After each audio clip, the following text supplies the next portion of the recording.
Glória a Deus. Que agora você vai entrar em outra dimensão. Uma dimensão profética. Glória a Deus. Senta aí rapidinho. Olha só. Vamos receber, aplaudindo bem forte a Jesus, trazendo uma palavra poderosa, o nosso querido pastor Juvenal Portela. Aplauda Jesus. Bichinho. Você quer aprender como tem que aplaudir o Senhor Jesus? Cadê o Salmo 47 aí, ó? Batei palmas todos os povos, aclamai a Deus com voz de triunfo.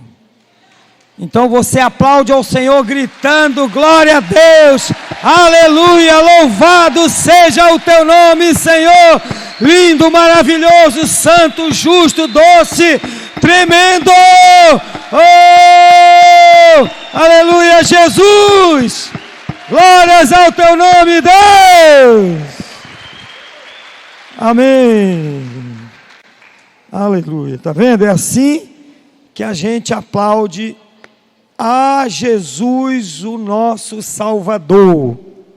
Mas vamos dar uma lida no Salmo 121. Salmo 121 diz assim: elevo meus olhos para os montes, de onde me virá o socorro? O meu socorro vem do Senhor, que fez o céu e a terra. Não deixará vacilar o teu pé, aquele que te guarda não tosquenejará. Eis que não tosquenejará, nem dormirá o guarda de Israel. O Senhor é quem te guarda. O Senhor é a tua sombra à tua direita. O sol não te molestará de dia, nem a lua de noite. O Senhor te guardará de todo mal. Ele guardará a tua alma. O Senhor guardará a tua entrada e a tua saída, desde agora e para sempre. Amém? Vamos orar? Aleluia. Glória a Deus. Pai amado, nós estamos no último culto de hoje, último culto de celebração deste ano, e queremos, Senhor, aproveitar ao máximo a Tua palavra. Espírito Santo de Deus, fala conosco, nos ensina, Senhor, a Tua palavra, nos dê a sabedoria que há nessa palavra, o alimento espiritual que há nessa palavra, que essa palavra venha nos transformar, essa palavra venha fazer diferença em nossas vidas. Não queremos sair daqui do jeito que nós estamos agora. Nós queremos sair daqui, Senhor, impactados pela Tua palavra, transformado por ela, Pai. Faz, Espírito Santo, a Tua vontade em nós. Nós abrimos nossa vida, nosso coração, nossa mente e deixamos que a Tua palavra, Deus, venha cumprir o seu propósito em nós, nesta hora, em nome de Jesus. Amém. Glória a Deus. Queridos amados, nós estamos chegando na reta final do ano de 2019. Muito rápido, né? Me lembro bem hoje o nosso culto da virada de 2018 para 2019. Parece que foi um mês atrás. As coisas estão muito aceleradas, né? Mas, normalmente no final do ano, naturalmente se faz algumas avaliações, algumas análises, vem algumas lembranças de como foi o ano. E, normalmente, as lembranças que vêm são as lembranças ruins, aquilo que aconteceu de ruim durante o ano. E se você for procurar coisas ruins que aconteceram durante o ano na sua vida, você vai encontrar muita coisa.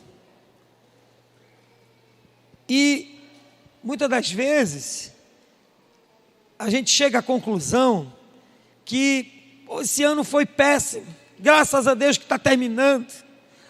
Eu quero esquecer esse ano.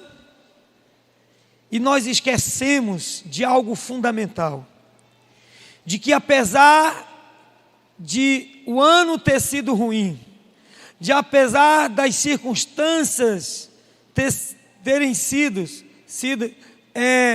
contrárias, adversas para você e até para muita gente, apesar de tudo isso, nós estamos aqui. Nós estamos hoje neste lugar. Nós permanecemos vivos. Muitos com recursos até maiores do que nós, do que você, pereceram, ficaram pelo caminho e não estão vivos aqui hoje. Nós precisamos lembrar das coisas boas que Deus fez por nós. O sentimento que tem que estar no nosso coração, o sentimento legítimo, justo e verdadeiro que tem que estar no coração de cada cristão, é que até aqui nos ajudou o Senhor. Apesar das lutas, apesar das adversidades, apesar das batalhas, das guerras que você enfrentou, você está vivo hoje. Até aqui o Senhor nos ajudou. Até aqui nos ajudou o Senhor. Esse é o tema dessa mensagem. Esse é o sentimento que tem que prevalecer no teu coração. Um sentimento de gratidão a Deus. O povo de Deus, irmãos, cometia um erro muito grande. Quando o Senhor tirou aquele povo da escravidão do Egito e levou para a terra prometida, aquele povo pereceu no caminho, pereceu no deserto, porque cometeu um erro terrível. Sabe qual era o erro que eles cometiam recorrentemente? Era de esquecer as coisas boas que Deus tinha feito por eles. Eles facilmente esqueciam os milagres que Deus tinha feito. Facilmente eles esqueciam o livramento que Deus dava para eles. Facilmente eles esqueciam a derrota dos inimigos que se levantavam contra eles. Eles só lembravam das coisas ruins. Poxa, estamos aqui nesse deserto. Poxa, eu com saudade lá dos pepinos, dos melões do Egito. Mas não lembravam que lá no Egito eles, debaixo de açoite, ficavam fazendo tijolo de graça para os egípcios. Eles não lembravam que lá, que eles estavam clamando, que o clamor chegou a Deus, o clamor para sair daquela escravidão. Eles não lembravam que Deus deu livramento para eles, que eles saíram de lá, não de mão abanando, saíram de lá com muito ouro, com muita prata, porque Deus tocou no coração do povo do Egito, para entregar na mão deles a riqueza.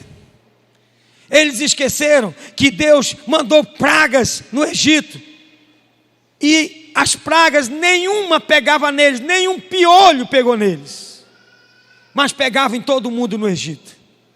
Eles esqueceram que Deus abriu um mar para eles passarem em terra seca, enquanto que o exército inimigo morreu afogado. Eles esqueceram os milagres que Deus fez no deserto, a água da rocha, a carne, o pão que Deus mandava, as suas roupas que não envelheciam. Eles esqueceram e eles só lembravam das coisas ruins. E essa é uma tendência, irmãos, que o inimigo tenta fazer na vida do cristão hoje, de o cristão não ter aquele coração de gratidão a Deus. Até aqui nos ajudou o Senhor. Eu vi uma frase na internet, hoje mesmo eu vi essa frase, que diz assim, alguém colocou lá: não importa a quantidade de favores que você fez, porque sempre vão lembrar daqueles que você não fez. Ou seja, você pode fazer 99%, mas aquele 1% vai servir de crítica contra você. A mesma coisa com Deus. Tudo que Deus faz por nós, irmãos, e fez, nós temos uma tendência de esquecer. Temos a tendência de esquecer e lembrar apenas das coisas ruins, das lutas que nós passamos. Mas nós precisamos lembrar, irmãos, que nós temos um Deus que nos deu livramento de todas essas lutas, nos deu livramento de todos os nossos inimigos, que Ele é o Senhor que nos guarda, é o nosso socorro. Elevo meus olhos para o monte, de onde virá o meu socorro? O meu socorro vem do Senhor que fez os céus e a terra. É Ele que nos protege, é Ele que nos guarda. Irmão, preste atenção. Talvez você possa dizer, não, mas esse ano foi tranquilo para mim, eu vi meus colegas, muita gente foram até assaltados, mas eu nunca fui assaltado. Sabe por quê, querida? Sabe por que tu não foi assaltado? Porque Deus te deu o livramento.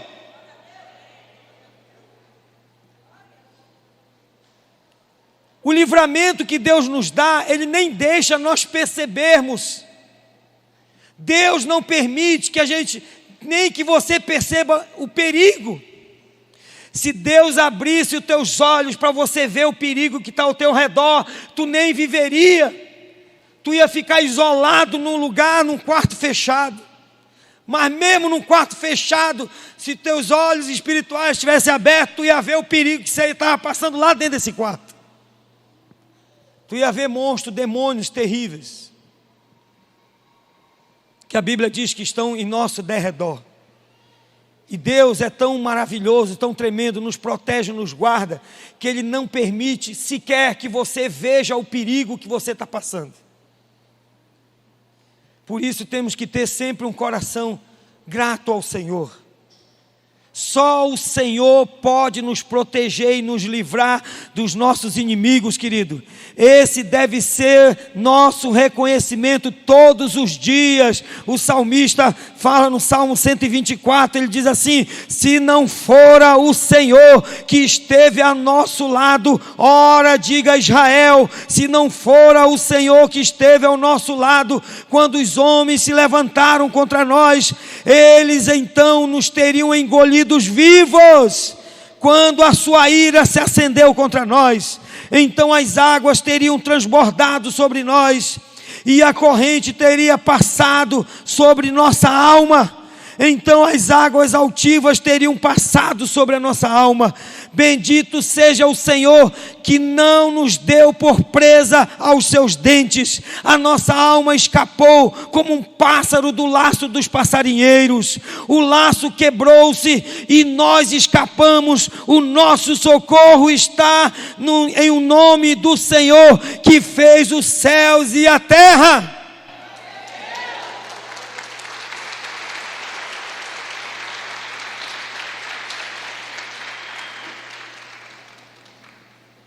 Ele nos guarda, Ele nos protege, Ele quebra todas as armadilhas, o laço dos passarinheiros, Ele desfaz e não deixa que você caia. Nós precisamos entendermos que os anos de 2014 para cá foram anos muito difíceis. Esse ano de 2019, já podemos ver alguma melhoria, alguns sinais de que 2020, naturalmente falando, vai ser um ano bem melhor. Nós cremos nisso, mas nós precisamos entender que a nossa dependência não está no homem, não está no governo, não está na economia do país. A nossa dependência está no Senhor. Porque apesar das previsões mostrarem que 2020 vai ser muito bom economicamente para o país, eu creio, em nome de Jesus vai ser, mas as coisas podem acontecer ao contrário. Pode haver uma crise mundial, alguma coisa pode acontecer que tudo aquilo que está sendo previsto não aconteça na economia. Porém, isso não pode nos abalar, porque a nossa confiança não está no homem, a nossa confiança não está no governo, a nossa confiança está em Deus. É nele que nós confiamos. A nossa confiança não pode ser abalada, mesmo que tudo esteja dando errado, devemos confiar sempre no Senhor. O salmista no Salmo 125 diz assim: os que confiam no Senhor serão como o monte Sião, que não se abala, mas permanece para sempre. Como estão os montes à roda de Jerusalém, assim o Senhor está em volta do seu povo, desde agora e para sempre.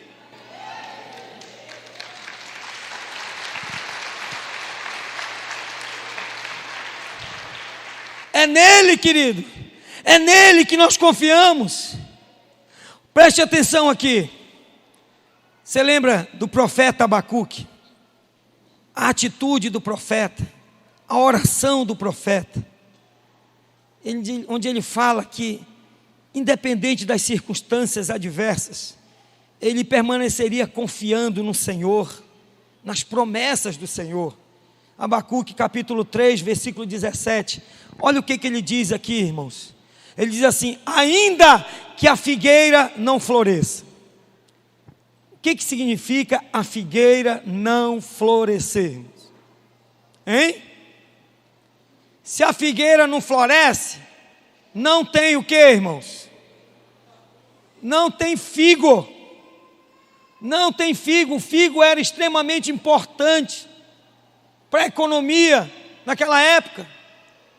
Com o figo, servia para alimento, para culinária, mas também servia até de remédio. E, de repente, não tem figo. E aí ele continua dizendo: nem haja fruto na vide. Se não tiver fruto na vide, não tem o quê? Se não tiver fruto na vide, não tem uva. Não tem uva. Não tendo uva, não tem vinho. Não tendo uva, não tem o vinho alcoólico e o não alcoólico. Não tem a fruta. Também extremamente importante na economia da época. Ele diz: e o produto da oliveira minta. O que é o produto da oliveira mentir? A azeitona vai contar uma mentira? Não. Está falando que não vai produzir, não vai ter. Não vai ter o produto da oliveira. Se não vai ter o produto da oliveira, da oliva lá, se não vai ter o quê? Azeite. Não vai ter o azeite. Não tendo azeite, irmãos, imagine só a importância do azeite na economia da época. O azeite servia para fazer lá o pão, misturavam lá com a farinha, faziam pão. Fazia tanta coisa com azeite. O azeite servia até de combustível para as lamparinas, para as lâmpadas. Não tinha luz, não tinha nada, não tinha diesel, não tinha gasolina, não tinha querosene, era o azeite. Então ele está dizendo: ainda que a figueira não floresça, nem haja fruto na vide, o produto da oliveira minta, os campos não produzam mantimento, não tem trigo, não tem milho. Ou seja, está lá, não tem o que comer. Não, pastor, mas tem uns animais. Mas olha aqui, irmãos: e as ovelhas sejam arrebatadas do aprisco, e nos currais não haja gado. Acabou as ovelhas, não tem lã para as vestimentas, para as cobertas contra o frio, não tem o couro, não tem a carne, não tem o boi, não tem a carne, não tem o leite. As ovelhas sejam arrebatadas do aprisco, e nos currais não haja gado. Ou seja, é um caos total, irmãos. Seria um caos total. Ele está dizendo, ele está falando ainda que seja um caos total, que a situação seja realmente uma penúria total. Olha o que o profeta fala no versículo 18: todavia eu me alegro no Senhor, exulto no Deus da minha salvação.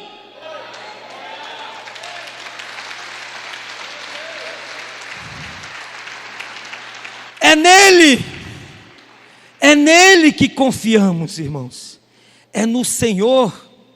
Nós temos que sair de 2019 com um sentimento de gratidão, porque até aqui o Senhor nos ajudou.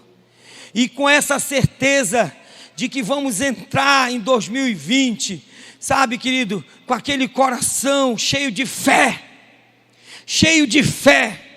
que será um ano maravilhoso, que será um ano de grandes conquistas, um ano de grandes realizações na sua vida, na sua família, na sua empresa, no seu trabalho, no seu estudo. Vai ser bênção para você. É pela fé, meu irmão, é pela fé.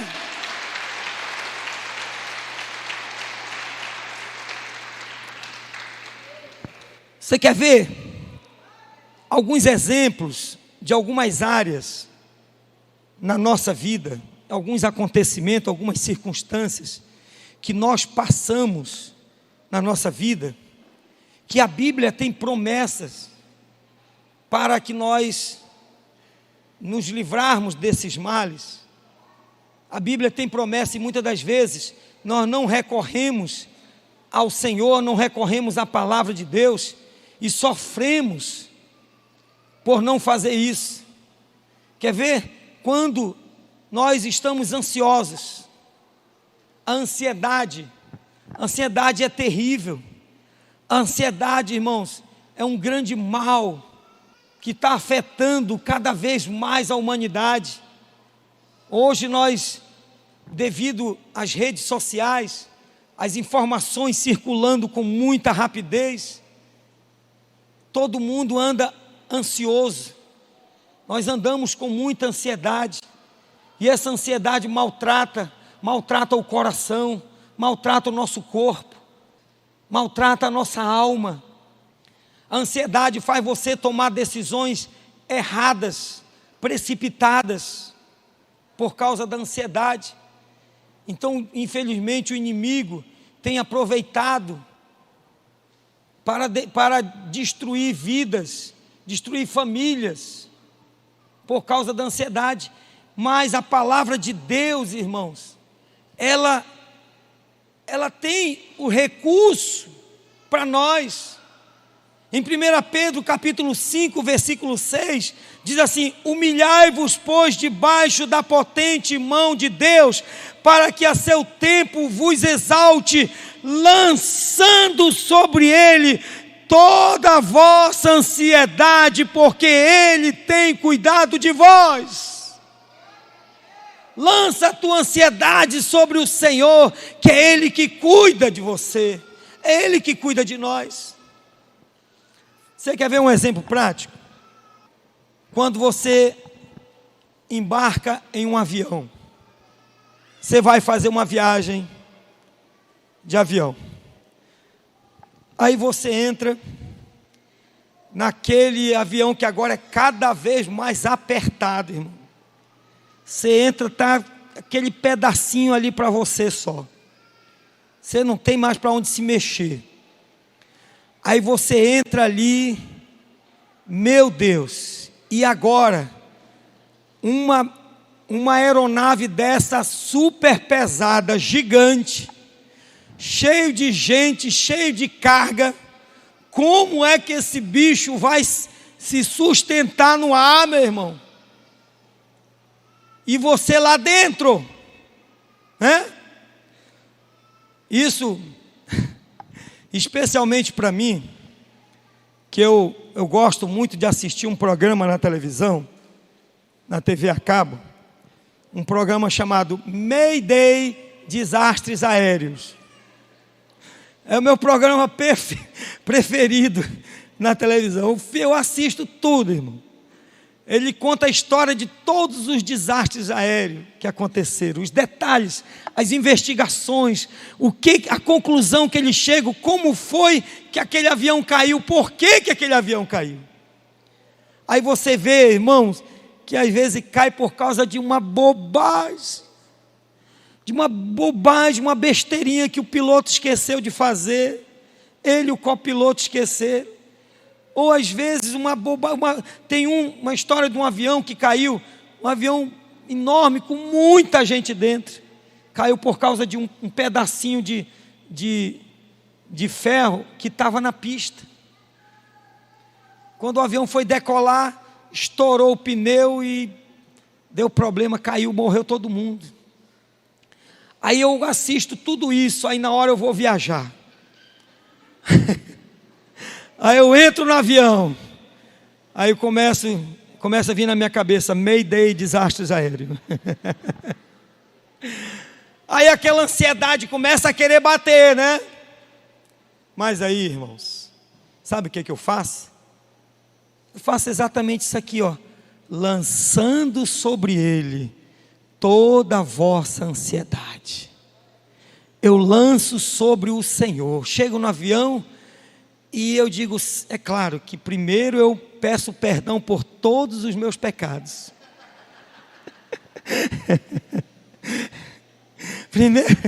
Primeiro eu faço uma limpa geral, Senhor.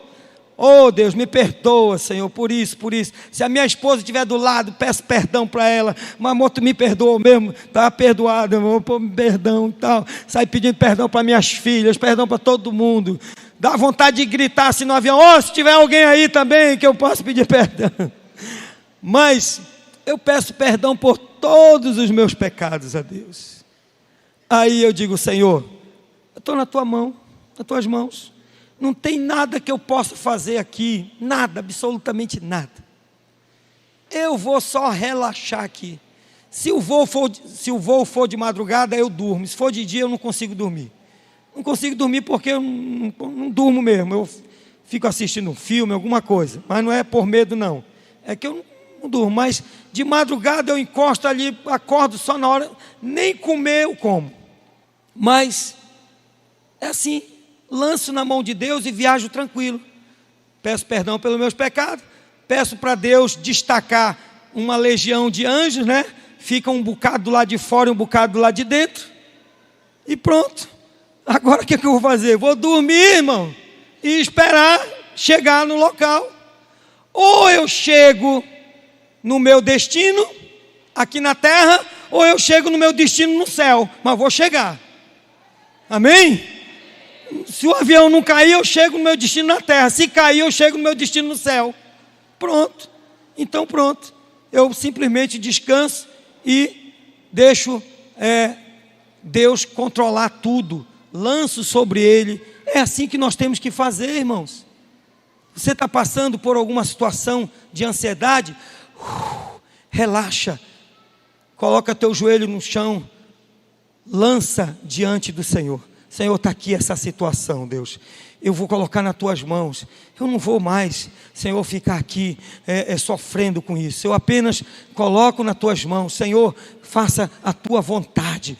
Que seja feita a tua vontade. E deixa, meu irmão, vá dormir. A Bíblia diz, aos seus amados, Ele dá enquanto dormem.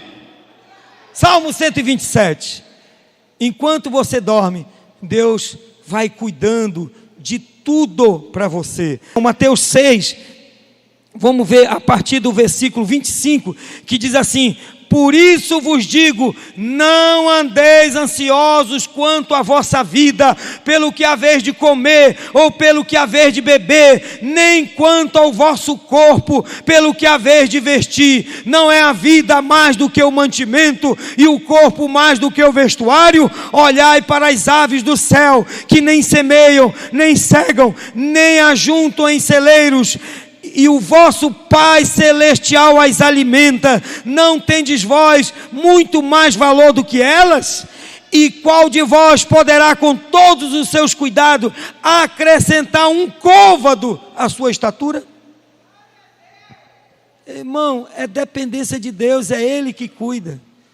Lança sobre Ele toda a tua ansiedade e confia nele. Amém? Uma segunda situação que nós passamos e que nós precisamos recorrer ao Senhor para que Ele nos ajude e nos dê livramento. O medo. Medo. O medo, irmãos, é muitas das vezes um sentimento de proteção, que nos protege. É importante sentir medo, no sentido de te proteger de algumas coisas perigosas. Isso é importante. Uma vez, um pastor estava colocando cerca elétrica na casa dele. Aí passou uma crente lá, né? Passou lá. Ê, pastor! E aí, pastor, não confia em Deus, não? Está botando cerca elétrica na sua casa? Cadê a sua fé, pastor? Eu só soube disso. Aí eu falei assim, se eu tivesse lá, eu ia dizer, vem cá, comadre, vamos comigo que eu vou te levar ali na Torquato, bem na frente da Frigelo. Eu quero que tu atravesse a rua para o outro lado, sem nem se preocupar, nem olhar para o lado nenhum. Atravessa. Se tu chegar na metade vivo dessa pista, tu é uma mulher de fé mesmo. Ué, não tem medo, tem fé? Vai lá, atravessa de peito aberto lá aquela pista para ver. Ei, irmão, a Bíblia diz que nós temos que ser prudentes. Temos que ser prudentes. O medo realmente é importante para nos proteger de situações perigosas. Porém, o medo não pode nos dominar. Você não pode, por causa do medo, querido, deixar de fazer coisas importantes na sua vida. Você não pode, por causa do medo, se anular. O medo não pode te dominar. Eu estava contando nos cultos anteriores, quando eu era adolescente. Era assim, meu dia era assim, de manhã eu ia para a escola, aí chegava da escola em casa umas 11, 11h30, irmão, jogava a mochila para um lado, tirava a roupa para lá, para vestir um calção, meu amigo, não vestia nem camisa, ia para a rua, era empinar papagaio e jogar futebol, era assim, e brincadeira, o dia todo. Às vezes eu voltava para casa lá para as 8 horas da noite, 7 horas, 8 horas, chegava em casa todo sujo, aí quando chegava assim lá pela sala, a mamãe dizia, opa, vá para o banheiro tomar banho. Às vezes eu chegava tão tarde, que a minha mãe já estava dormindo, eu ia dormir sujo, aí ela acordava, ela ia lá ver, eu estava sujo, ela me acordava para eu ir tomar banho, mesmo de madrugada. Bom, aí, irmãos, ela dizia, vai para o banheiro tomar banho. Preste atenção, como é que era a nossa casa? Nossa casa era uma casa antiga, que meu pai fez. Na época ela era considerada uma casa muito boa, mas era aquela casa que fazia um quarto grande, sala grande, corredor grande, cozinha grande, mas não tinha um banheiro dentro de casa. O banheiro era onde? No fundo do quintal. Era no fundo do quintal. Da cozinha até o banheiro dava uns 10 a 15 metros, não me lembro exatamente. Da cozinha para o banheiro. Então o problema não era o banho em si, o problema era essa travessia de noite, da cozinha até o banheiro, onde não tinha ninguém na cozinha, estava todo mundo na sala, lá na frente da casa, na sala, assistindo televisão, conversando lá na frente, e você sozinho ali naquela cozinha, tendo que atravessar para o banheiro para tomar banho. Meu irmão, era assim. pegava a toalha aqui, aí chegava na cozinha, olhava por ali, né? Ver se não tinha nada ali pelo quintal escuro. Aí, apontava e corre, entra no banheiro, fecha a porta. Fechava a porta lá no banheiro. Medo, meu irmão. Aí toma aquele banho ali, né, e tal, pá. E aí a outra batalha agora de volta. Agora a batalha de volta. E de volta de toalha só. Que é pior para correr, né? Tem que segurar a toalha, ainda tem. Aí segurava aqui. Aí tinha hora que ele dizia assim, não, eu vou enfrentar, eu tenho coragem. Aí abria a porta do banheiro, saía. Aí saía devagar, não, eu tenho coragem. Aí eu tenho coragem. Daqui a pouco saía correndo com tudo, meu irmão. Entrava na cozinha, fechava a porta. De medo. O medo dominava a mente. Esse é um problema, irmãos. Só que depois de convertido, eu fazendo mestrado no IMPA. Irmãos, quem conhece o IMPA, ali do Aleixo, ali na André Araújo, você entra ali pela André Araújo, o nosso laboratório, onde eu trabalhava, fazer meu mestrado, era o último laboratório, depois do Bosque da Ciência. Você ia, chegava no final, depois do nosso laboratório era só mata. Era mata para chegar lá e mata depois de lá. Era só assim. De dia eu chegava lá de manhã numa boa. Aí eu ficava fazendo meus trabalhos lá o dia todo e entrava para a noite. Que às vezes eu fazia alguns experimentos lá que eu tinha que ir até tarde. E aí eu ficava normalmente até 10h30 da noite, 11 horas eu tinha que pegar um ônibus, o último ônibus lá na frente daquele posto que fica do outro lado do IMPA. Pegava o ônibus lá, ficava até 10h30 ali. Aí é o seguinte, quem conhece o IMPA, as ruas fazem assim, faz uma cobra assim, vai para lá, vai para cá, faz assim. Ou seja, se você for andar pela rua, meu amigo, você vai passar um século para chegar lá na porta. Sabe o que eu fazia? 10h30 da noite, ia pela mata cortando o caminho. 10h30 da noite cortando o caminho pela mata, dentro do IMPA, só eu, ninguém mais ali pelo aquele IMPA, e eu ia sozinho dentro da mata. O diabo tentava me lembrar lá do banheiro de casa, eu dizia, está repreendido Satanás, eu tenho 2 anjos aqui comigo, o Senhor está comigo, e eu ia louvando a Deus, ia embora. Fiz isso várias vezes, não deixava mais o medo tocar em mim, porque eu tomava posse da palavra de Deus. Deuteronômio 31:8 diz assim: o Senhor, pois, é aquele que vai adiante de ti, Ele será contigo, não te deixará, nem te desamparará, não temas, nem te espantes. É promessa de Deus, não tenha medo, irmãos. Você imagina Davi chega lá no campo de batalha, está aquele gigante Golias, colocando medo em todo um exército, todo o exército com medo, todo o exército de Israel com medo, o rei Saul tremendo de medo.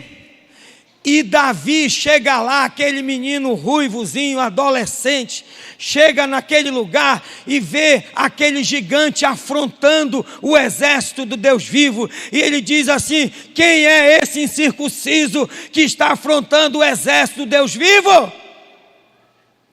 Todo mundo ficou admirado da ousadia de Davi. Davi disse: eu vou lá, o que se fará ao homem que vencer esse incircunciso? Não, Davi não vai não, esse homem é um homem treinado de guerra, esse homem é assim, é assim, é assim. É assim nada. Deus me deu vitória sobre o urso, sobre o leão, Deus vai me dar vitória sobre esse gigante. Sem medo, Davi não teve um pingo de medo, porque ele confiou no Senhor, na palavra de Deus. E a Bíblia diz que Davi não foi com espada, com nada. Davi foi apenas com com um estilingue, com uma funda, com 5 pedrinhas que ele juntou. Davi cortou a cabeça de Golias, mas não foi com a espada dele, foi com a espada do próprio Golias, que Davi não tinha espada. E Davi foi sem medo para cima daquele gigante, e botou o gigante no chão, e cortou a cabeça dele. Sabe por quê? Porque Davi não tinha medo. Sabe por que ele não tinha medo? Porque ele confiava no Senhor. Um outro momento da nossa vida, que nós precisamos recorrer a Deus, quando bate o desânimo. Preste atenção, querido. Aprenda que eu vou te falar aqui. Desânimo nunca, presta atenção, desânimo nunca vem de Deus. Desânimo não é de Deus, desânimo é maligno. Desânimo é maligno, não é de Deus.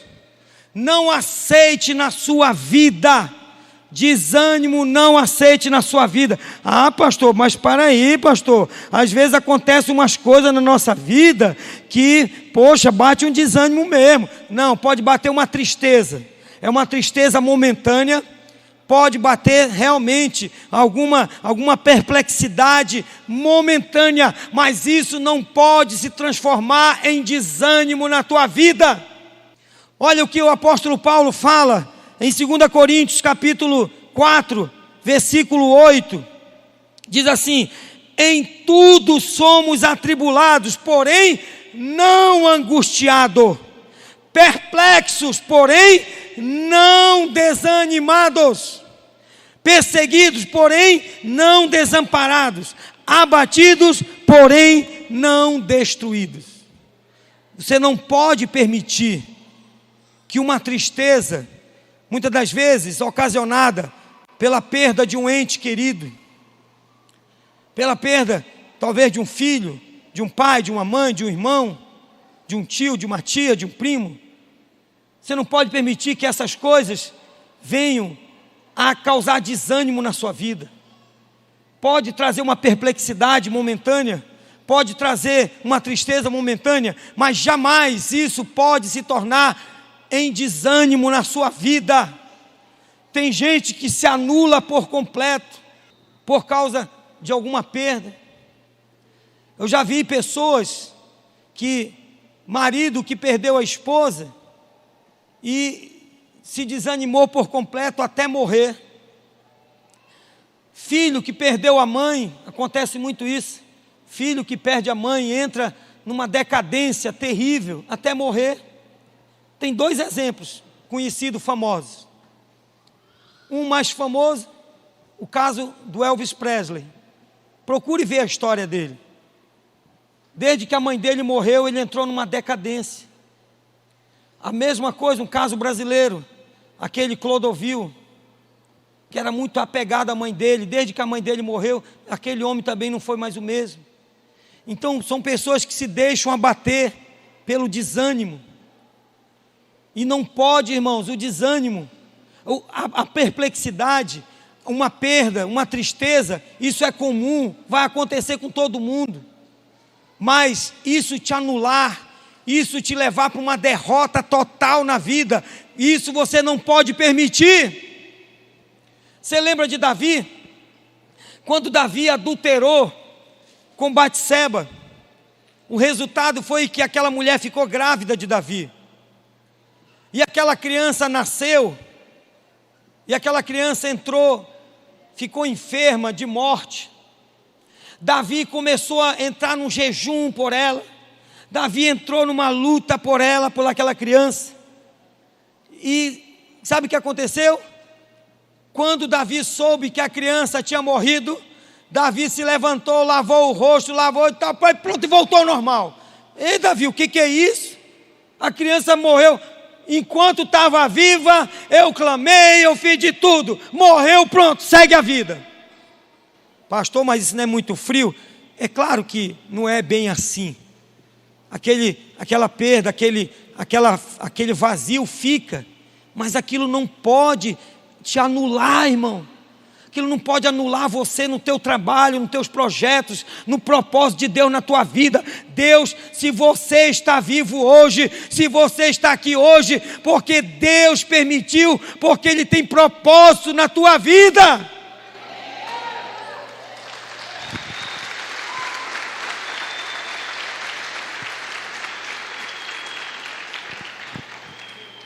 E você não pode permitir que isso venha te desanimar. Mateus 11, a partir do versículo 28, o Senhor diz: vinde a mim todos os que estáis cansados e oprimidos, e eu vos aliviarei. Tomai sobre vós o meu jugo e aprendei de mim, que sou manso e humilde de coração, e encontrareis descanso para as vossas almas. É promessa da palavra de Deus para nossas vidas. O último exemplo que eu posso te dar de situações que nós passamos e que nós temos promessa de Deus em nosso favor e que nós precisamos recorrer: cansaço.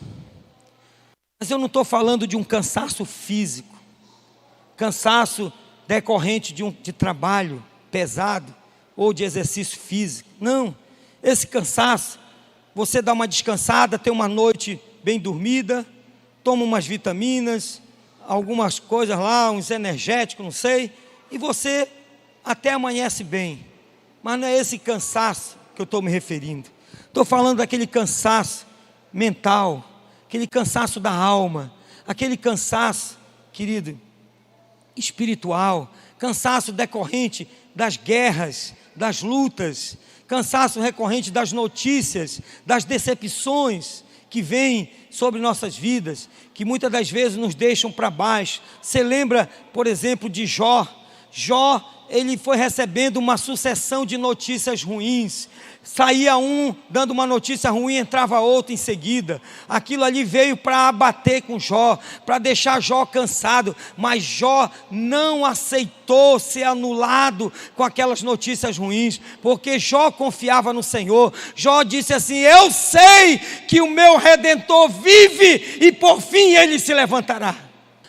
Isaías 40, a partir do versículo 29, diz assim: o Senhor dá força ao cansado e multiplica as forças ao que não tem nenhum vigor. Os jovens se cansarão e se fatigarão, e os moços certamente cairão, mas os que esperam no Senhor renovarão as suas forças, subirão com asas como águias, correrão e não se cansarão, caminharão e não se fatigarão.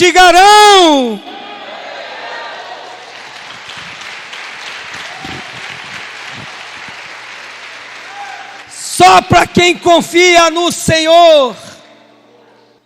Nós vamos entrar no novo ano 2020, irmãos. É um ano que promete. 2020 é um ano de porção dobrada. Nós já profetizamos que será um ano de conquistas e realizações. Agora você quer 2020 como ano de conquistas e realizações na tua vida? Preste bem atenção, a tua confiança não está no homem, a tua confiança não está no governo, a tua confiança tem que estar no Senhor.